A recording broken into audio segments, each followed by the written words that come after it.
Então seja bem-vindo ao Corporate Business deste mês. Antes de irmos ao Vox Pop, deixe-me só lembrar que o Corporate Business é um programa criado aqui no canal Cor do Dinheiro em estreita parceria com a Betocnet e o que nós queremos é levar a si a melhor informação financeira e fiscal. Exatamente isso, pretenciosamente falando, a melhor informação financeira e fiscal. Ora, é isso que dá um mote ao tema deste mês, mas já vai ver depois do Vox Pop. Até já.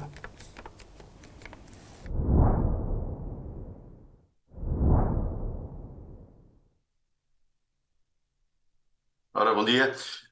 Eu considero que não são suficientes e apesar de, obviamente, o programa do Governo com esta tomada de decisão da criação a nível do IRS até o oitavo escalão, bem como a nível do IRC da redução da carga fiscal, obviamente que são medidas que vão ao encontro da melhoria e da aceleração da economia portuguesa.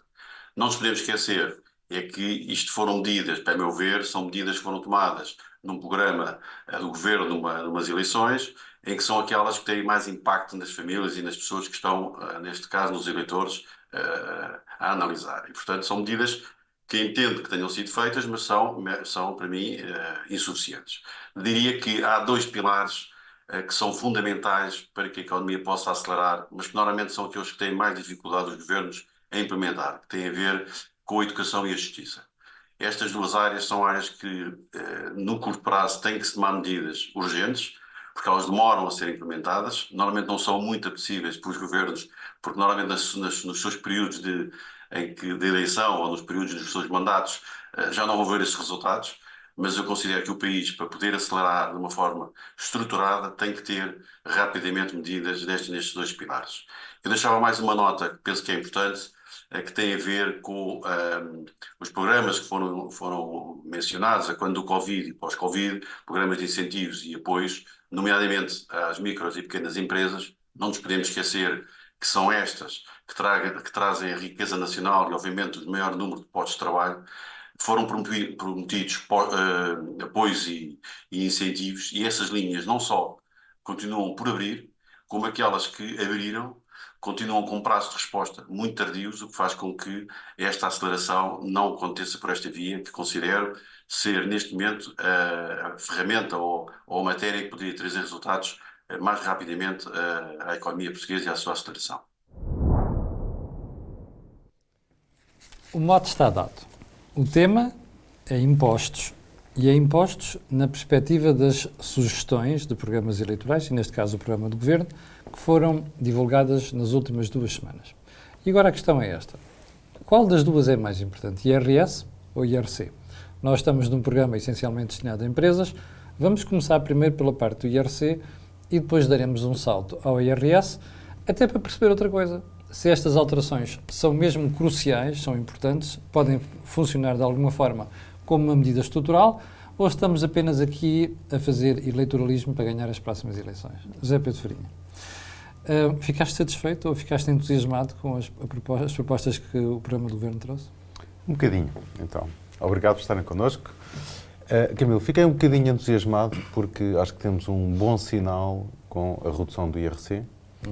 Temos um sinalzinho nas tributações autónomas, portanto eu vou ser sempre crítico das tributações autónomas enquanto existirem, e uma redução de 20% nas tributações autónomas sobre o automóvel continua a ser muito pouco para aquilo que faz sentido, né? Para aquilo que é sensato, porque as tributações autónomas estão num nível de todo não sensato, e já falámos aqui várias vezes sobre isso. E portanto, acho que não perdeu qualquer racional de porque é que a tributação autónoma é assim. Tanto que é algo que já debatemos aqui muitas vezes, como é que elas nasceram, e portanto resultava exatamente da parte não aceita. Já aqui o responsável pelo maior aumento das tributações autónomas. Do desnorte das tributações autónomas. Né? E hoje, baixar 20%, ou baixar 30%, ou 50%, continuamos a não ter nenhum racional lógico, a não ser a dar aqui algum incentivo. Mas sim, portanto, nós no último programa que fizemos aqui sobre o IRC até falámos muito da taxa efetiva, que é algo que tu também referes muito nas tuas intervenções. Que neste momento é de 20,3%, não é? Taxa média. Não, o problema da média é que se eu comer um frango e tu não comeres nada, comemos meio frango cada um. Exatamente. E portanto, o grande problema é que, e o exemplo que nós vimos aqui foi uma pequena empresa que tinha um lucro de 3.500 euros e tinha um carro com tributação autónoma no mínimo, e depois das tributações autónomas, esta empresa que até tem uma taxa de IRC de 17%, porque está... 17,5 ou 17? 17. Porque está no escalão abaixo dos 50 mil. Salta para os 33. 33,92. Olha, recordas-te sempre que o José Pedro Farinha deu? É exatamente sobre isto que estamos a falar. Portanto, José Pedro, temos o problema do IRC, temos a derrama estadual, a derrama municipal quando existe, e depois temos tributações autónomas. Estes 33,92 conta com derrama municipal, sim, não conta com derrama estadual, porque sabe-se que é só para lucros altos, não é? Exatamente. Esta mesma empresa, com esta proposta do Governo, de baixar 2 pontos percentuais, não é claro no programa do Governo, portanto, nós estamos a baixar 2 pontos percentuais também ao escalão mais baixo do IRC, portanto, estamos a baixar de 17 para 15. E a baixar a tributação autónoma, portanto, passa a ter uma taxa efetiva, ainda assim, de 29,4%. Deixa-me ir aqui ao Pedro, porque o Pedro, eu esqueci-me de anunciar há bocado, o nosso convidado de hoje é o Pedro Guerreiro, que é membro da direção da ANGE, a Associação de Jovens Empresários, como sabe. Pedro, em Portugal, não é só classe política, mas há analistas que têm o péssimo hábito de dizer que o IRC não conta para nada, não é uma preocupação para as empresas, que a preocupação é a justiça e não sei das quantas. Isto não é assim.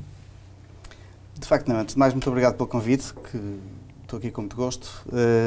Nós é que agradecemos. Nós, na Associação Nacional de Jovens Empresários, representamos 5.500 associados, que são, na sua maioria, não são todos jovens, mas na sua grande maioria, jovens empresários. E temos desde as grandes empresas até às pequenas empresas e, portanto, até às unipessoais. E, portanto, temos uma realidade muito diversa, muito dispersa. É óbvio que, pela nossa experiência, a economia tem de crescer com medidas de incentivo do Estado. E essas medidas de incentivo passam necessariamente pela política tributária. Eu concordo que, do ponto de vista das burocracias, que do ponto de vista de todas as outras dificuldades, nomeadamente de acesso à justiça, há um conjunto de barreiras que seriam absolutamente escusadas e que ajudariam muito as empresas a serem mais eficazes e estarem focadas. O que a mim me incomoda como analista é desvalorizarem o problema do IRC. Isso é que não faz sentido. Sem dúvida. Apesar de entendermos que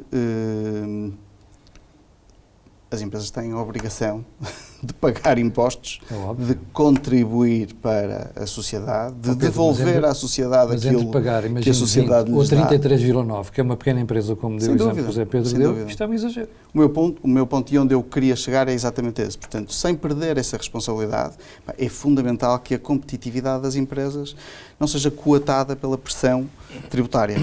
E, portanto, estas medidas são, obviamente, ainda não sabemos bem como é que elas vão ser transformadas, mas são obviamente bem-vindas. É bom lembrar aos espectadores que nós não temos ainda o desenho final das medidas, mas certo. O que decidimos foi mesmo discutir isto porque são questões relevantes para o universo empresarial. E como você sabe, é um mantra aqui do canal A Cor do Dinheiro, se os empresários não defenderem a sua dama, ninguém os vai defender. Portanto, é exatamente com essa preocupação que nós trouxemos o tema hoje. Isabel, boa notícia, baixar o IRC, perdão. Olá, Camilo. É uma boa notícia se incluirmos no pacote IRC a tributação das empresas. Porque muitas das vezes a gente olha para a rúbrica IRC, taxa de IRC. Não. O IRC representa para as empresas a sua tributação global, que inclui taxa de IRC, taxas, taxinhas e taxetas, se quisermos acrescentar por aí. Que é aquilo que nós normalmente debatemos aqui. Para as empresas é de facto uma boa medida, porque tem reflexo poderá ter reflexo não só nas empresas, como também as outras medidas que estão anunciadas, que vamos ver como é que se vão efetivar, que têm influência nas empresas. Por exemplo, a não tributação dos prémios aos trabalhadores, desde que não atingem o 15º mês. Exatamente. Era uma medida até sugerida pelas associações profissionais e empresariais, ainda em termos de discussão do OE para 2024, exatamente. Portanto estávamos em 2023, que não foi acolhida e que agora se justifica e se merece. Isso alivia não só a disponibilidade da remuneração do trabalhador, só assim é que se faz crescimento de ordenados, não se faz crescimento de ordenados a fixar salário mínimo nacional, porque senão qualquer dia somos o país dos ordenados de salário mínimo nacional e o salário médio não existe. Sim. Okay? Não há diferenciação por qualificação nem por responsabilidade. Mas como sabe, os partidos mais à esquerda não gostam nada da ideia de não tributar o 15º mês. Pois os partidos mais à esquerda têm, por ideologia, nada a favor do capital. E isso quer dizer o quê? Se as empresas não têm capital, se não há capital, não há rendimento. Se não há rendimento, não há distribuição, não há remuneração. E nem sequer há postos de trabalho. Nem sequer há postos de trabalho. Portanto, está-se a rotular isto como esquerda-direita. Eu nunca fui muito adepta nem do partido único, nem das duas cores. Portanto, estamos em democracia, estamos no ano da comemoração dos 50 anos do 25 de Abril. O princípio democrático é o princípio da pluralidade, que é o caminho para o consenso. Portanto, vamos lá fazê-lo. Em relação às empresas, há aqui uma porta aberta e algumas medidas ao nível que impactam diretamente os impostos das empresas. Sim. E como também a forma como as próprias empresas podem ter assentes o seu modelo de negócio na remuneração e na relação que têm com as partes, entre as quais os trabalhadores, naturalmente. Isabel, pegando num tema que é muito caro aqui ao corporate business, que são as tributações autónomas. Isabel partilha da opinião do Zé Pedro que ainda é muito modesta uma redução de 20%?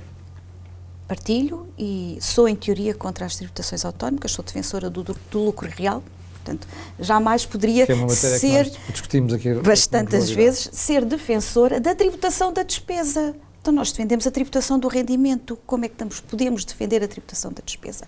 Já justificámos historicamente as necessidades das tributações autónomas, mas estamos na era da digitalização. Não se justifica isso. Portanto, isto vai levar à próxima pergunta que o Camilo vai fazer e que eu vou antecipar, que é a reforma da administração pública.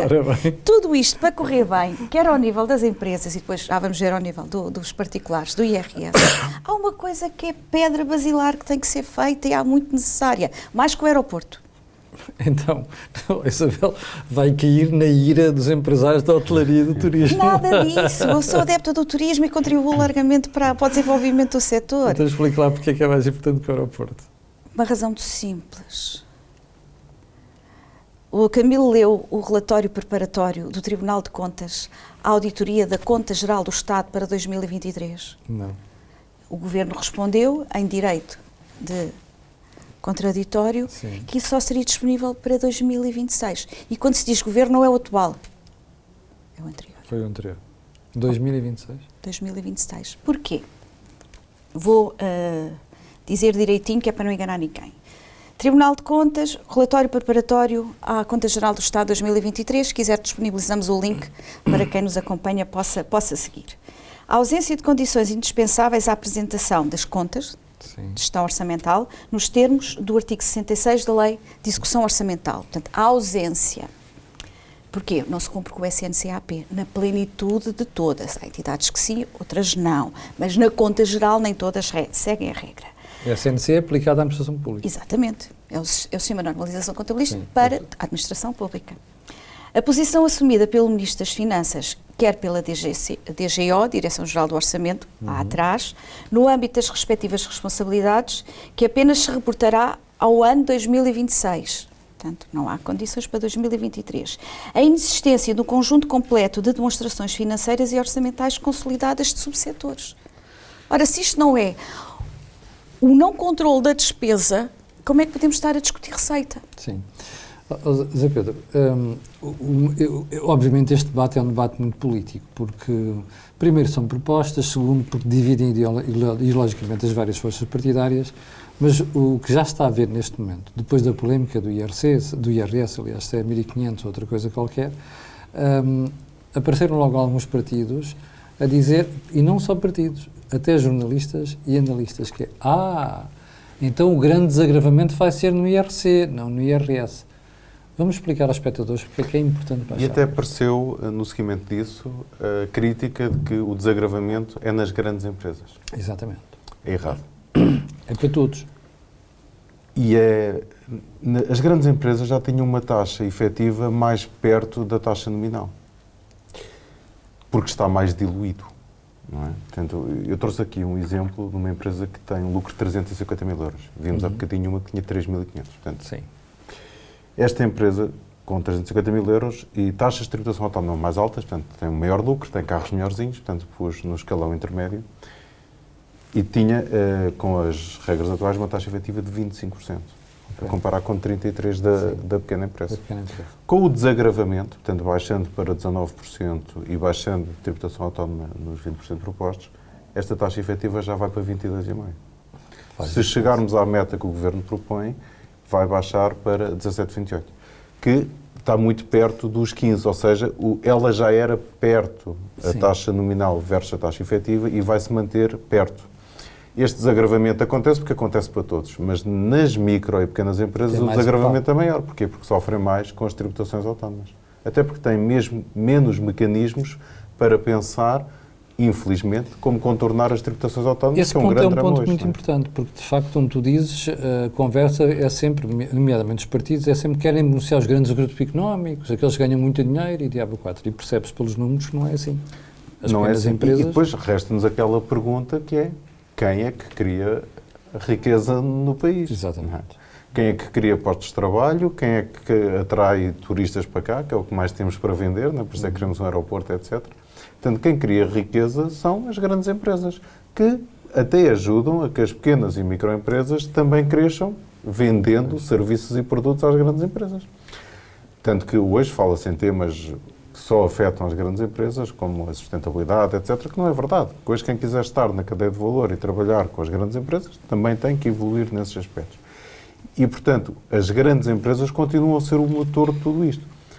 Já tínhamos as grandes empresas beneficiadas, se é que lhe podemos chamar assim, em relação à não penalização, a uma menor penalização do peso das tributações autónomas. Vamos continuar a ter, obviamente, mas este desagravamento vai beneficiar mais as micro e pequenas do que as grandes. Pedro, entre este conjunto de medidas que as empresas têm vindo a advogar nos últimos tempos, não faria sentido a legislação que favorecesse o agrupamento de empresas? Um agrupamento de empresas. Ou seja, fusões e aquisições. Certo. Pela razão que o José Pedro estava a dizer há bocado, nós temos muitas PME e, apesar de tudo, quem está a criar mais riqueza são precisamente as empresas maiores e são mais produtivas. Claro. Apesar de tudo, nós não temos só a visão das empresas e, portanto, o IRC para nós é também um instrumento de organização da economia, não é só um modelo de coleta do Estado. E sendo um modelo de organização da economia, nós temos que pensar naquilo que gera riqueza, e seguramente as empresas maiores geram riqueza, mas também não podemos ignorar que estamos em transformação do modelo económico, uma transformação radical com base na digitalização, nas novas tecnologias e, portanto, mesmo os setores tradicionais vão mudar substantivamente. As startups, que nós representamos também na nossa rede de incubação, e há mais de 4.000 em Portugal e valem 2,3 mil milhões de euros e, portanto, têm por elas próprias um peso relevante.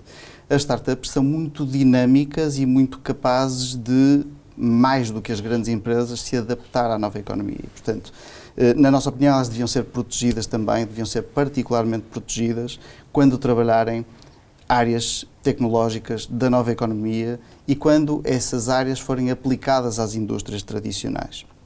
É óbvio que o caminho de transformação este caminho de transformação da economia é uma das medidas que o IRC pode proteger e acautelar, mas não podemos deixar nunca de privilegiar as fusões e as aquisições e a dimensão das empresas, porque é aí que se gera mais valor. Posso só acrescentar um ponto muito rápido? Pedro, deixe-me só meter o gráfico no ar e já voltamos assim, não esqueça do que ia dizer. Porque, como sabem, todos os programas nós temos uma questão que colocamos aos espectadores e com um link, aliás está aqui em baixo, e como você pode reparar, neste caso concreto já temos aqui evolução interessante em relação à pergunta que fizemos. A pergunta é simples: considera que as alterações fiscais do programa do Governo são relevantes para a dinamização da economia? Sim, vai com 48%, nunca pensei nisto, 18,5%, não 33% ou 32,7%. Pedro, desculpe lá. o que tinha ainda para dizer. Ainda sobre esta questão que tem a ver com o facto do IRC ser um instrumento de organização da economia, porque estávamos a falar no salário médio e na importância de reter talento nas empresas, nós temos um fenómeno hoje em dia que nos deve fazer refletir. As grandes empresas estão a lidar com dificuldades que não tinham anteriormente. Contratação de gente com talento. Uma delas é a contratação de pessoas qualificadas. Quando nós falamos no turismo, e já aqui foi mencionado, sabemos que ele vale 25 mil milhões de euros e, portanto, é um motor super dinâmico para a nossa economia, super relevante e que justifica, se calhar, o aeroporto e outros investimentos. Mas, quando pensamos, por exemplo, na metalomecânica, ele vale 24 mil milhões, é o mesmo que o turismo, praticamente. E nós estamos a crescer muito neste setor e as remunerações porque os nossos concorrentes noutros países não conseguem ter recursos humanos suficientes para fazer face à procura. E, portanto, é fundamental para nós continuarmos a crescer em setores também tradicionais, nós acautelarmos a questão do salário médio, da retenção das pessoas e da qualificação das pessoas para podermos continuar a crescer. E nesse âmbito, Isabel, a questão do 15º mês sem tributação faz sentido? Claro que sim. É útil? Porque todos nós compreendemos a importância do aeroporto. Com este exemplo que eu dei e com a justificação do Pedro, melhor se compreende a importância da reforma da administração. Portanto, isto aqui é ponto assente.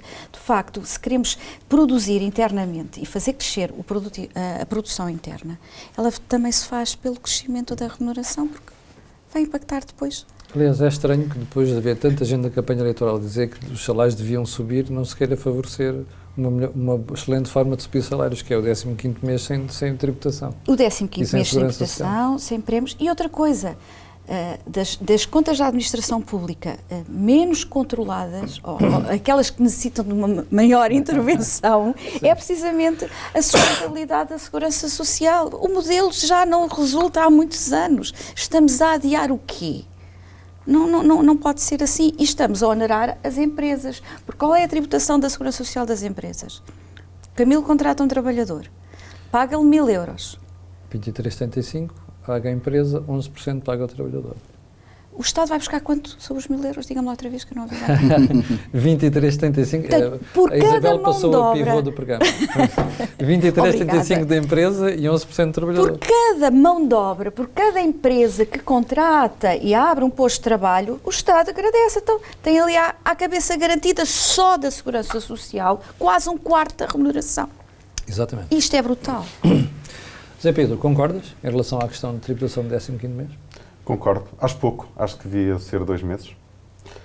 Até fazendo analogia com as gratificações de balanço. Mês e meio, entre 2 meses a mês e meio de isenção. Até fazendo analogia com as gratificações de balanço, que é algo que está por regulamentar no Código Contributivo desde 2011 e, portanto, que acaba por ser uma saída para a frente. As empresas hoje distribuem lucros pelos seus colaboradores porque é menos oneroso em termos de segurança social. É verdade.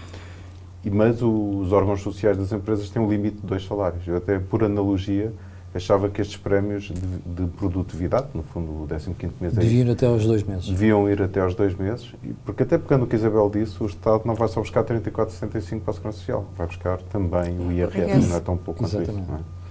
E, portanto, nós já fizemos aqui programas sobre isso. Uma pessoa que ganha 1.000 euros custa 2.000.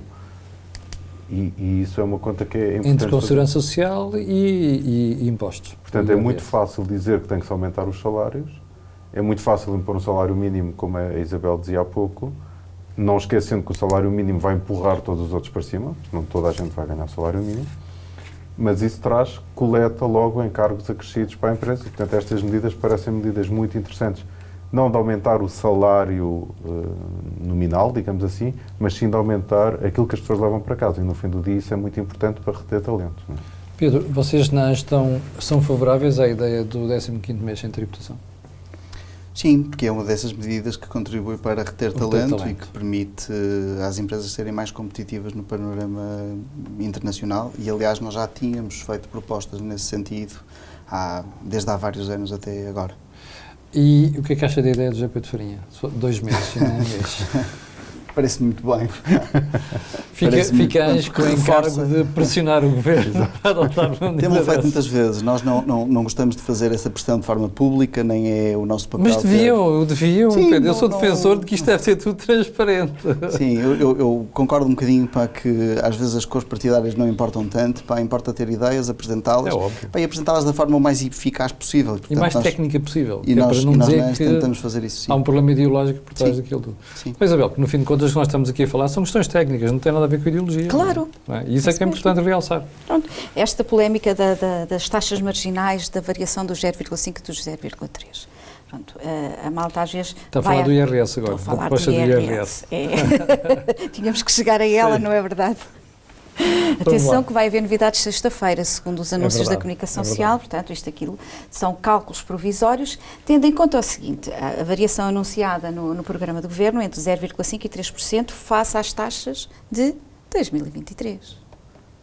Ok. É o que lá está escrito. Sim. Ok? Portanto, são 184 páginas, está logo nas primeiras. Isso implica o quê? Que temos que ir às taxas, temos que ir ver a variação e fazer a extrapolação da variação das taxas de 2024 como se estivéssemos em 2023.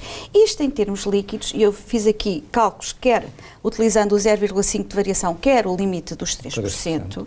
Pronto. Porque alguns, eu acredito que há aqui dois escalões que a taxa vai ter que ser diferente, porque senão vai haver prejuízo, não vai haver o desaceleramento da tributação da retenção na fonte mensal, porque não mexe na taxa, porque a mexida, mesmo utilizando a variação dos 3%, não baixa, porque já é um escalão baixo. Portanto, indo do segundo até segundo, terceiro, quarto, quinto, sexto, até ao sexto escalão, isto vai representar, pode representar uma variação mensal, anual, entre 217 euros e 1.355 euros. Faz diferença para muitas famílias. Faz, sobretudo, naquelas que tiverem nos vencimentos até 2.057 euros. Até 2057. Exatamente. Bom, então, está bem, mas então há muito exagero que andou para aí dizer são só 200 milhões, não sei quantos, porque isso eu tem não impacto, sei se são 200 milhões ou não são. Isto é aquilo que está no anúncio da proposta, que vamos ver como é que vai passar para Diário da República. Fazendo as contas àquilo que está na proposta. Exatamente. Eu fiz as contas utilizando aqui uma variância. Pronto, entre o escalão máximo e o escalão mínimo. 0,5% e 3%, sim.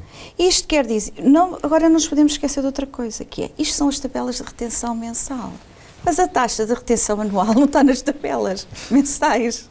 Está no artigo 68 do Código do IRS, com quem nós fazemos contas com o Estado no ano a seguir. Exatamente. E essas não tiveram mexida. Não sabemos se ainda vai ter. Porque essas é que vão determinar. Isabel, mas devia ter, não é?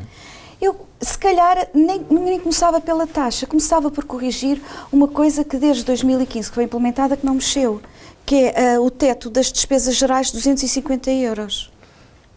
É indecente. Em sede IRS. Em sede IRS, é indecente. Porque se estivéssemos a utilizar o critério antigo, que era uma percentagem da IAS, exatamente, era superior aos 4.404 ou 104, que é o valor que está. Zé Pedro, concordas com esta ideia de mexer Nas deduções? Nas deduções? Concordo, e concordo com a observação das taxas de retenção versus taxas de IRS, que é algo que já falámos muito aqui também. As retenções na fonte são empréstimos que nós fazemos ao Estado. Sem As dúvida. contas fazem-se no final do ano. E isso é que vai ser o IRS que nós pagamos, porque já agora ninguém recebe IRS. Nós sempre pagamos IRS. Exatamente. Podemos a pagar Aquilo é mais dinheiro adiantado ou menos adiantado. Exatamente. E, portanto, quando pagamos a mais, o Estado devolve. Portanto, nós não recebemos IRS, recebemos uma devolução do que já emprestamos. O Governo, ao baixar as taxas de retenção, que até é uma medida justa, está a diminuir o nosso empréstimo. Está a dizer, eu não quero tanto dinheiro de adiantamento, portanto, depois devolve menos, ou temos que pagar no fim. E aí é que essa que é a taxa, a verdadeira taxa de IRS. Quanto aos escalões, eu acho que a Isabel tem toda a razão. Quer no IRS, quer no IRC, que seja todos os limites fiscais, nenhum sofreu atualizações de inflação. Ou seja, tudo aumentou com a inflação, menos os limites de deduções. E isso é que não faz sentido. Seja de tributações autónomas no IRC, seja de gastos aceitos ou não aceitos, seja no IRS as deduções, não houve nenhuma alteração. E portanto, os 250, que já era baixo, agora é ridiculamente baixo. Não é? Bom, isto significa que, tanto do ponto de vista empresarial, como está aqui o Pedro, como os analistas como vocês, esta dupla mexida no IRS e no IRC é bem-vinda. Pedro. Sem dúvida. Estamos a conseguir com isso injetar mais dinheiro na economia real. Estamos com isso a forçar o Estado a ser mais competitivo e, portanto, menos gordo. Até nas remunerações? Até nas remunerações. Apesar de que, enfim, um dos pontos cruciais, se calhar, para tornar o Estado competitivo era também mudar a política de remunerações do próprio Estado. Mas isso é outro assunto, se calhar, para outro programa. Isso faz parte da reforma da administração pública, que ninguém quer pegar nela, claro, que é impopular, claro, não é? Claro. Nomeadamente mexer na forma de cálculo das remunerações. Claro, mas estamos aqui perante uma oportunidade para ter uma visão integrada e eu só acredito que uma visão integrada vai poder mudar o nosso nível competitivo. Portanto. José Pedro, pensamentos finais, notas finais? Não falamos do IRS jovem, que também foi uma medida... mas vamos lá, ainda temos alguns minutos, vamos lá ao Não, IRS acho que é só relatar que houve de facto aqui um alargamento bastante interessante e que pode contribuir para a retenção de talento, sobretudo de talento mais tecnológico, pegando aqui no que o Pedro tem. Estás a falar da taxa de 15%. E da idade até aos 35, né? Portanto, acho que é faz interessante. Diferença. Para não falar na questão da isenção do IMT, da compra de casa e por aí adiante. Acho que esses são benefícios bem-vindos. Acho que temos aqui um claro sinal para dinamizar a economia e para que as empresas possam ser mais competitivas também do ponto de vista internacional. Acho que é muito pouquinho nas tributações autónomas, vou achar sempre, mas estamos no bom caminho. E o objetivo final de 15% de taxa de IRC é muito interessante. Se chegássemos ao fim da legislatura... E vai contribuir muito para a não evasão fiscal. Portanto, hoje temos Exatamente, isso é um ponto que nós precisávamos tratar num programa autónomo. E podemos fazer. Quanto mais altas as taxas, mais propensão para fugir aos impostos. Temos assistido, hoje o mundo é global e rápido, portanto as empresas, e a notícia, deslocam operações para outros países fiscalmente mais competitivos. Sim. Isso não só desvia tributação, coleta de impostos, como desvia emprego, desvia economia para outros mercados. Não é? E ao termos aqui uma taxa de IRC de 15%, que é bastante competitiva com o que se pratica no mundo normal, porque depois há o mundo dos offshores, etc., torna-nos um país bastante competitivo, não só para reter cá empresas que já não precisam de inventar soluções para serem fiscalmente mais eficientes, como até atrair algumas empresas de países onde a tributação está mais agravada e que possam fazer essa deslocalização para cá. E portanto, acho que é mesmo uma medida muito interessante. Sim, Pedro, a pergunta final é: se o IRC for progressivamente reduzido, e estas tributações autónomas também, nós temos capacidade para ir buscar mais investimento estrangeiro? Não tenho dúvidas nenhumas sobre isso, porque é a experiência da ANGE. Portanto, a ANGE é uma das instituições nacionais procurada por empresários que querem vir para cá, para ter um estilo de vida simpático, para poderem estar também numa economia aberta, mas se não formos competitivos não conseguiremos ter sucesso. Nós abrimos agora uma filial nos Açores, precisamente porque sentimos que as condições particulares que ali se proporcionam são favoráveis à atração de investimento, claro. E temos tido empresas a procurar-nos por isso. Com uma boa rede de internet ali, imagina a felicidade e a qualidade de vida que nós vivemos nos Açores e trabalhar para o mundo todo. E com condições financeiras muito melhores, porque muito em termos de IVA, de IRC... Sim, só há um pormenor no meio disto tudo, é como disse Isabel, tem que se fazer uma reforma de tudo. E porquê? Claro. Imagina o que é ter um influxo de investimento estrangeiro, estarmos a precisar de mão de obra e não há habitação. Claro. E não há escolas para os miúdos. Portanto, isto tem que ser tudo visto de forma integrada. José Pedro, se calhar está na altura de voltarmos a chamar aqui a malta da Associação Empresarial do Minho, porque eles criaram um cluster muito interessante de preparar tudo isto, a escola, a casa, os empregos e levar o Estado a participar nisto tudo. Bom, antes de irmos embora, deixe-me pedir à RGI para colocar num ar o gráfico, para ver como é que vamos de evolução de votação em relação à pergunta que fizemos. As alterações fiscais do programa do Governo são relevantes para a dinamização da economia? Sim, 55,6%, não 29,7% e nunca pensei nisso, 15,6%. Chegamos ao final do programa deste mês. José Pedro, tema próximo mês ainda não temos? Não. É a pergunta clássica, como sabe, não é? Bom, e se as pessoas tiverem dúvidas podem escrever para onde? corporatebusiness@betocnet.com. Está explicado. Nós voltamos no próximo mês. Quero agradecer-lhe a sua atenção e não esqueça, se você precisa de aceder a informação financeira fiscal credível, é aqui, no Corporate Business. Muito obrigado e até ao próximo mês.